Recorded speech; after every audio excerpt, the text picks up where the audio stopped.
I always like it when the director in an audition says, "I'd like to give you an adjustment." Don't you love that? "I'd like to give you an adjustment." What does that really mean? We're going to talk about making adjustments as an actor, not only in auditions, but when you're in rehearsal. Coming up right after this.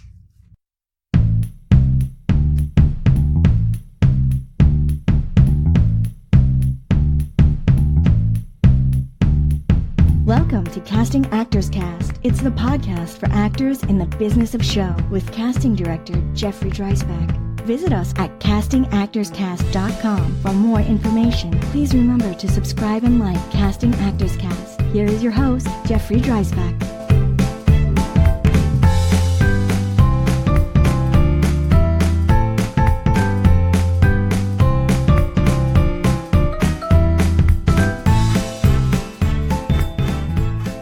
Well, hello, and welcome to another episode of Casting Actors Cast. So glad that you're here. I'm Jeffrey Dreisbach, and this is the podcast for actors, and I'm so thrilled that you're here today. Thank you so much for tuning in, and we're going to talk today about adjustment. What does that actually mean? And I can't wait to get into this subject because, as I've said many times in our podcast before, I get very, very excited when something sort of hits me in the head and goes, you know, that would make a good podcast. And today is just one of those podcasts. But let's just jump right into it, shall we? Oh, I'm forgetting one thing, right? This is that moment of the podcast where I say thank you so very much for tuning in to Casting Actors Cast. We're also simulcasting on YouTube. So if you want to check out, I'm slowly improving the videos on YouTube, and I think they're getting a little bit better. The quality wasn't so good in the beginning, but I promise you they're getting a little bit better and almost even watchable. So if you have a chance, please come to YouTube. Click subscribe and like, and I'd love to grow this community. As I've always said, this is something that I just love doing. I'm not monetized. I'm not trying to make money at this. I'm just trying to make this a community. I'm trying to lift the veil on all those mysterious things that actors think take place, not only during auditions, but how do you get the job? How do you book the job? And any of those inside tips and secrets on what it is to be an actor in the business. That's what I'm here for. So anyway, now we can jump right into it. Oh, I forgot one more thing. Sorry. You need to go to castingactorscast.com. There you're going to find a lot of freebies. You're going to see some workshops and classes that I'm teaching. But also, more importantly, is that if you fill out that little contact form, it's called Jump Into the Talent Pool. Then you click on that. What you're going to get is a free downloadable PDF of a book on voice acting called Conversation Pieces Out of the Studio, the voiceover workshop for professional actors.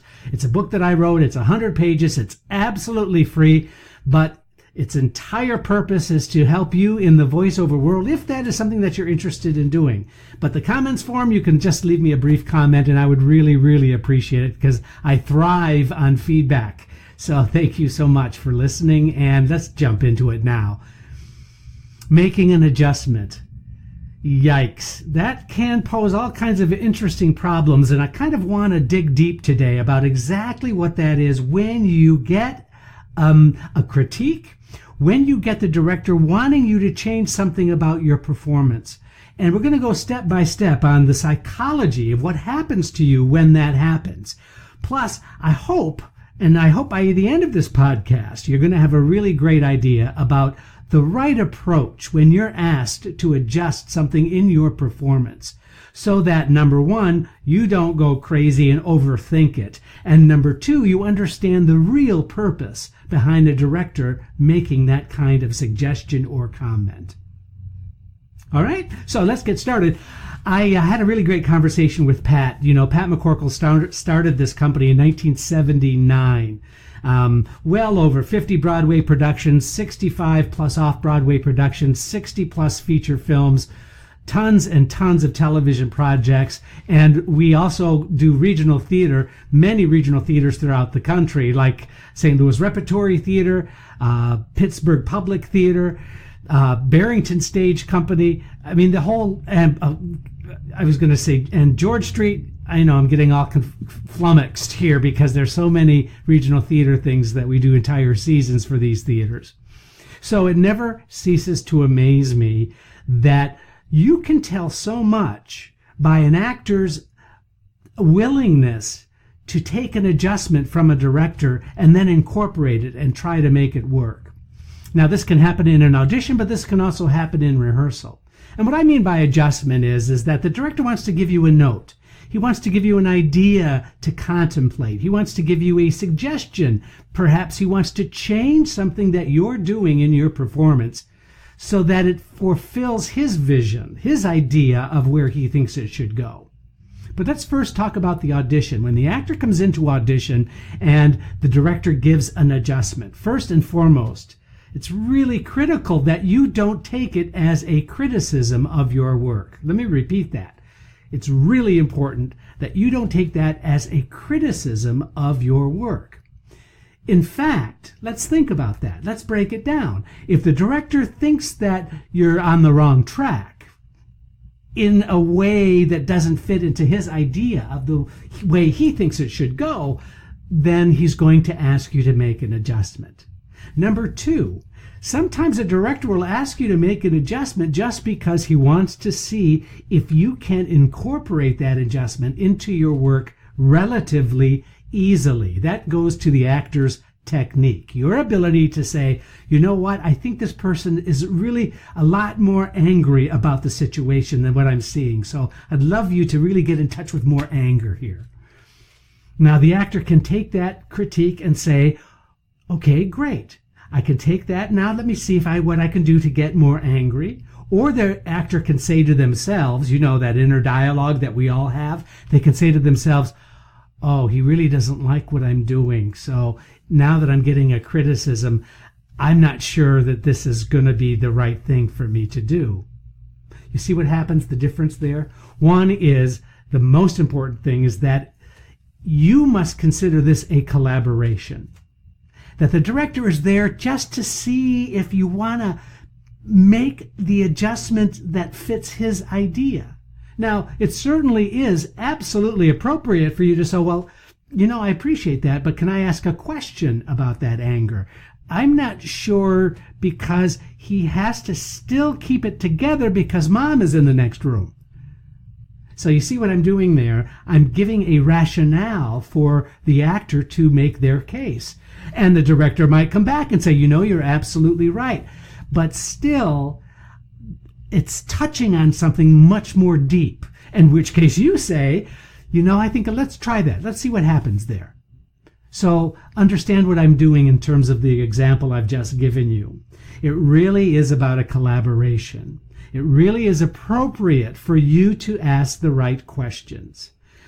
And that kind of work, and I mean that like, we're working now, we're playing now, we're trying to get this and come up with a solution for the dynamics of this particular character or the dynamics of where we want to take this play. Those are all really great inspirational types of things that the actor, instead of feeling put upon, should actually embrace. So that's what I want to talk about. And that's what I'm talking about, is to embrace those moments, embrace those situations that sometimes can confront us in a negative way. And that, to me, is an indication about your own insecurity rather than, no. This is a creative collaboration. This is the creative team coming up with a way to make this work. So when an adjustment happens in an audition, embrace it. Make it part of the process. The challenge that I think a lot of talent has is that they work so hard in the preparation of that audition that sometimes they're not as willing to open up to other suggestions. And that's the blessing and the curse of being an actor. On one hand, you've got to come in and have all kinds of really strong choices. But on the other hand, you have to be malleable. Ooh, good word. Malleable enough to show us that this is, in fact, another way that you can play it. So that's the audition. One more side note about auditioning, which I want to bring up. And that is, sometimes actors will come into the audition and they just ask a question because the director says to them, do you have any questions? The director's trying to be nice. He's saying, do you have anything that we can talk about before we get going? It's kind of a little bit of an icebreaker, more than it is an actual, let's analyze this before I see what you can do. So think about that. The director is simply being nice. Now, here's the thing. If you really have a legitimate question, by all means, you have to ask it, especially if it can make a difference in your work. So you must ask it. I have not seen directors get turned off or upset by an actor asking a question unless there's a sense that they're just asking a question for more face time, that they're just asking a question in order to show that they're intelligent or some other agenda by asking the question. Don't do that. By all means, if there is a question, ask it. A really great choice might be, you know what? I've worked on the scene and I have a really good idea about what might work here. So let's try that. And then if you have an adjustment for me, let's play. Now that's a really great way and shows a great attitude in the audition room. So that's the audition. That's the audition adjustment. Now let's talk about rehearsal. You know, I can think about some of the acting projects that I was involved in, lots of regional theater work. And it was really primarily in those theater jobs that I really learned an important lesson about getting feedback. And I got the job, so that felt really great. Now I'm in a rehearsal situation. I'm working with other actors. I'm working in a creative environment. The director wants to get the best performance out of me that he can. I want to get the best performance out of myself that I can. And so all of that comes together in the rehearsal period. A lot of other things can get into the heads of my talent, not my talent, can get into the heads of the talent. And also there are directors out there who also might have a slightly different agenda. So you're not really 100% in an environment that is just totally free and open. I'm afraid that that's just not always the case, although you want it to be. Although you say, you know what, I'm just going to have the best time and I'm going to work really hard. You know, sometimes there are other elements and other issues that are taking place that you might not be privy to in the rehearsal process. But here's something that I think might be of value to you. First of all, really trust that you wouldn't have been hired for the job unless you were right for the job. That's just the most important thing. Second is sometimes the director might try to push you in an interesting direction or try to stretch you in a way just to see how far it goes. Sort of trial and error in the rehearsal period. You know what? That's perfectly acceptable. And so adjustments in the form of notes during a rehearsal period should be met with exactly the same attitude that you have in the audition. And that is, I'm going to try everything that you throw at me because ultimately I want this to feel like a collaboration. But the bottom line is that it's you on stage. It's you doing the work. And so having a discussion or feeling that there's a contrary view or not being 100% in sync with what the director is giving you in terms of notes, that's pretty much par for the course. So be careful about raising your expectations so high that you miss the point of getting good notes. You miss the point of what it is to be a collaborator in this kind of environment. And so that's exactly what happens when you're in rehearsal. So I used to think all the time about getting notes. I would get a note and I would take the note down, write it down. Sure, I would write that note down and then I'd start to think about it and then it would either fit really well. It would fit like right. It seems right. It feels right. And so there's a good fit. So that note makes perfect sense. And then sometimes there were notes that were like, I'm not quite sure I understand. I'm not quite sure where you're going with that note. And That's the moment when the perception of how you're receiving and dealing with the note information can get in the way, because you might be questioning the director. And you know what? We're all sensitive. And the directors are not 100% always right all of the time. However, they do have a role to play, as do you. And so when you're in that kind of a situation and you find there's some kind of a conflict, be really, really careful and be really good to yourself by not, here's a good word coming up, exacerbating, by bringing an emotional level to the work.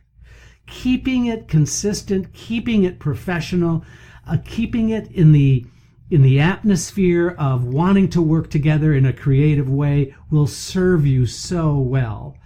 Plus, that's what rehearsals are for. Rehearsals are for trial and error. Rehearsals are for trying things and seeing if they work, or abandoning things that you thought would work and then don't. That's exactly what the process is all about. So I guess what I'm saying, if I were to codify all of this into one statement, that one statement would really be, it's the process. It's exactly what should happen. It's exactly what is normal for the rehearsal. So making adjustments is par for the course. Making adjustments is really what's establishing you with good professional habits. I also wanted to say that when I started and I left my BFA training and I started getting professional work, I sort of still treated the directors as if they were the teacher.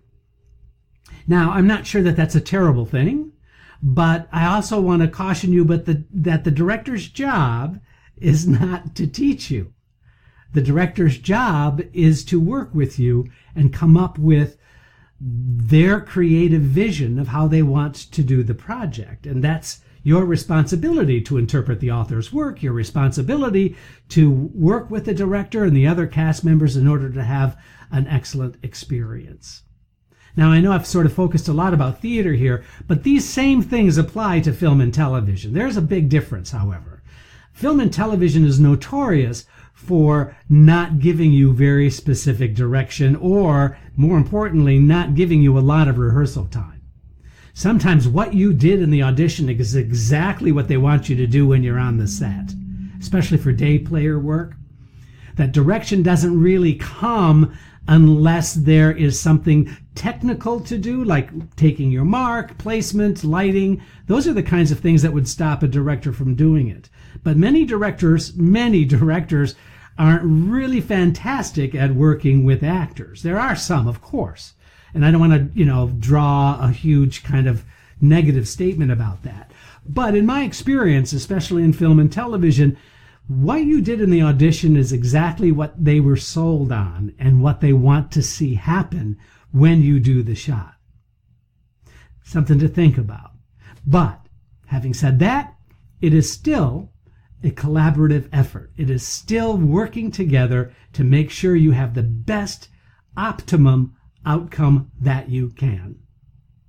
Now, one other note about, I was frustrated. The last Broadway show I did was A Few Good Men, and I was in the original cast and had a fantastic experience with Aaron Sorkin. We did over 500 performances, and it was really a wonderful experience. And Don Scardino was the director, and I was playing Kendrick.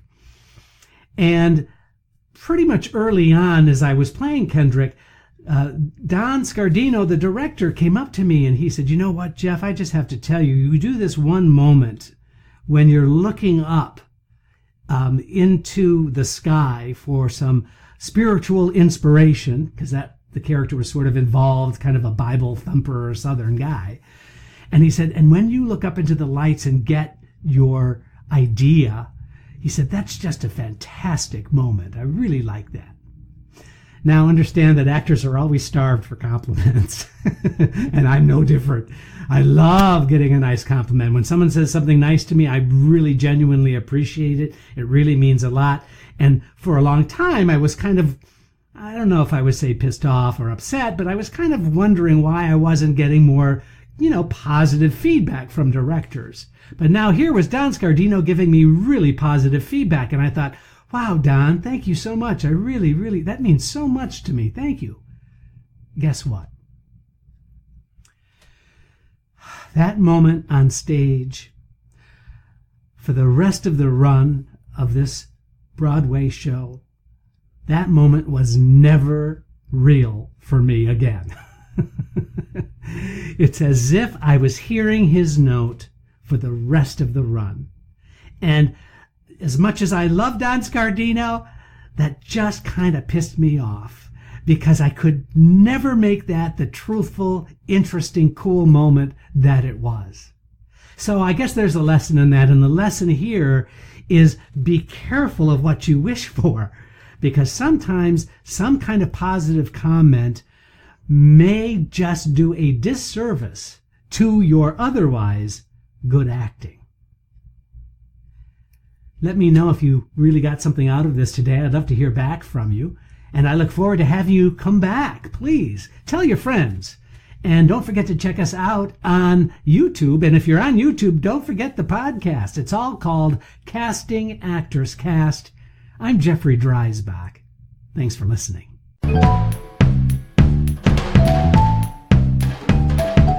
Casting Actors Cast is made possible with your support just by listening. Please like, share, and subscribe wherever you get your podcasts.